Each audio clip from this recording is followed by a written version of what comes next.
இந்த புதுசாக ஒரு மேட்டு ஆராதியாவுக்கு வாங்கியிருக்கோம்.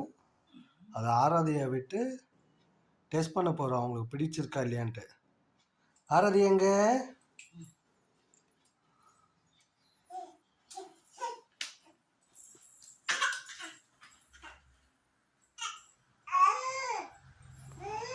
ஓ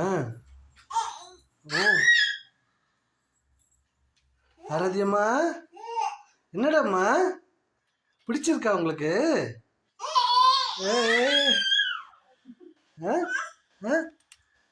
என்னடாம்மா?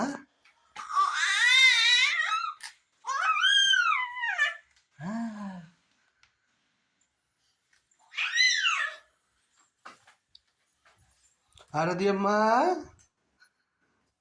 என்னடாம்மா உங்களுக்கு பிடிச்சிருக்கா? இந்த மாதிரி நீங்கள் டமால் விழுறீங்க.